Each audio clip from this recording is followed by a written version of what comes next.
Alright guys, today's video is about the progression system of Halo Infinite and what could be made better about it and all the other issues that I found with the game so far. Or at least the ones that are just weird to me. So, let's begin. So the progression system of Halo kind of varies on the title that you're playing. So Halo Master Chief Collection, you do challenges, you unlock rewards by using these cube thingies, I don't know what they're called. And so you can basically progress through the game like that. There's also another progression system in Halo Master Chief Collection where you get like XP and stuff, and then you go up in the rankings, right? So, kind of similarly, Halo Infinite has that kind of challenges, and then you unlock armors and stuff. The one difference, though, is that you have to pay to be able to get good rewards. So Halo Master Chief Collection, you don't have to pay anything for the rewards. But Halo Infinite, you do. And so many people are upset about this way of going about things. So like Halo 5, Halo Master Chief Collection, all the other Halos that I can think of, you don't have to pay to get good rewards. So Halo 5, it has a in-game currency. You don't have to buy things. You don't have to use your money to do it. But in Halo Infinite, the currency you have to buy every single time. There's no way to unlock it in the game. So Halo 5, I think they did it right with the rec packs. You don't have to you can earn them, but you don't have to buy them. So many people have been upset by this, like I already said, and I feel like it's an unnecessary way to do it. But besides that, you also have to, with the challenges, there's no way out to get XP other than the challenges. And one challenge that's kind of irritating is the fact that you get a specific set amount of XP when you play a match. It doesn't matter how well you do. It just matters that you play. And so right now it's in its current state. You have to pay to unlock rewards, and you have to just play to get XP at all. And besides that, in the in-game currency, the armors and stuff are expensive. $20 for one set of armor and all that stuff. It's just irritating. And like I said, you get the same amount of XP as everyone else with the one every day challenge, the daily challenge.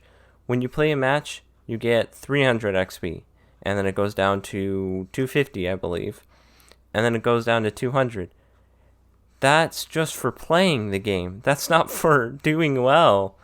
I don't have to get a killing spree. I don't have to get a double kill. I don't have to do anything other than sit there. I could be AFK for all you know, and I could get the same amount of XP. And besides that, the challenges are super specific. And I wouldn't mind needing to do the challenges to do that. But why is it that you don't have to do well to be able to unlock things? You have to pay to unlock things, and you have to do very specific challenges, or you could just sit there and do nothing and play the game. So this is a little bit confusing. I feel like the best thing that they could do is you can buy the currency in the game, or you could just unlock the currency in the game. So then I don't have to pay $10 for every single season. I mean, sure, they want the money for it, but I feel like they could do it a better way. Maybe give me a couple more rewards that would be nice, and so I don't have to spend that. And also, the customization really doesn't matter anyway, because you can't see anybody's armor. Like, if I want a cool armor, nobody's going to be able to see it. Like, that's why I want it, because it looks cool. And the reason why you can't see it is because of the glowing shields that seem to be really weird, and they look like gummy bears, I would say. That's what I think. going back to the larger progression system picture, the system would be better just if you could get XP for doing well and also for doing challenges.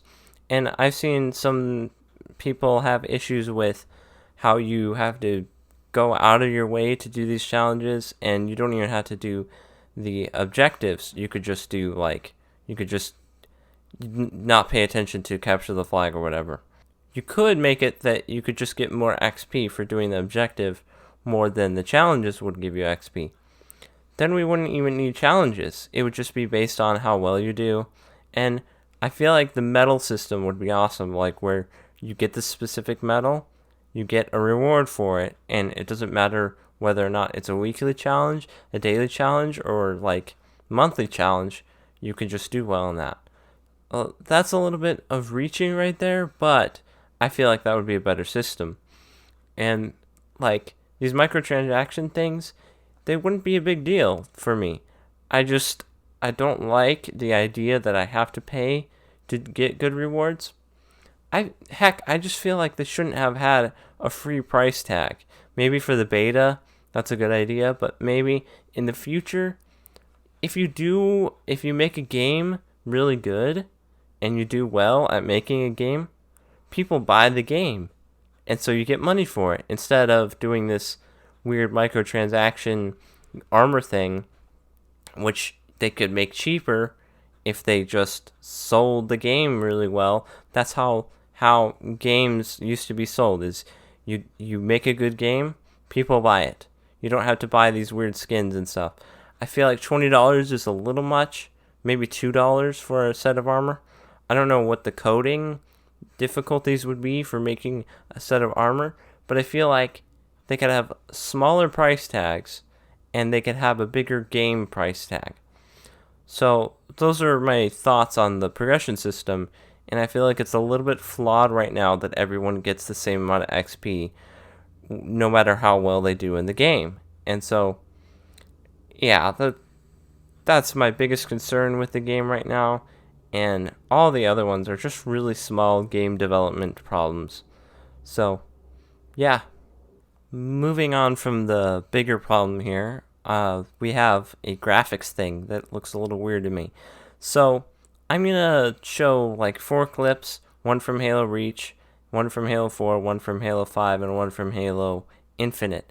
So, I want you to take a look at these and tell me what you think in the comments below.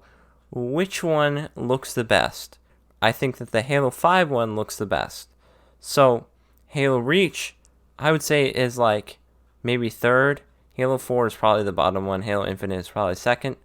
But it's interesting to me that Halo Infinite is a newer game than Halo 5, because if you look at these, which one would you think looks newer? I think Halo 5 does. So I'm not exactly sure what the issue is here. It might be the blurriness that in the settings that you can change, but as it stands right now, as I can see it, it doesn't look as good. And guys, if you see it, please let me know what the issue is, because I have no idea what the issue is. But that was just something that I noticed, and yeah, like I said, it's not very bad at all. But moving on from that, we have the Ravager, which I feel like has some balancing issues. It doesn't really look super good when you're trying to shoot. Like, I have a clip here where I'm aiming like right at them. I have the red cursor, but it goes under their feet. It doesn't even hit them. I mean, sometimes it does, but like from a further distance, it's like the Wraith. You have to aim it very specifically, otherwise you don't hit anyone. So this one is kind of my biggest like physics issue, or just like weapon balancing issue. And that's basically it for that. And then there's one more issue that I found in the game, and that's this weird glitch thing where all of the maps look like they're Halo 5 Infection. I don't know what this means. Maybe they're working on Infection, or it was just a leftover picture that they put in there, but I think it's really funny. Yeah, so thank you guys for watching. Please like, comment, and subscribe if you want to see more videos like this. And I hope to see you guys in the next one. Bye.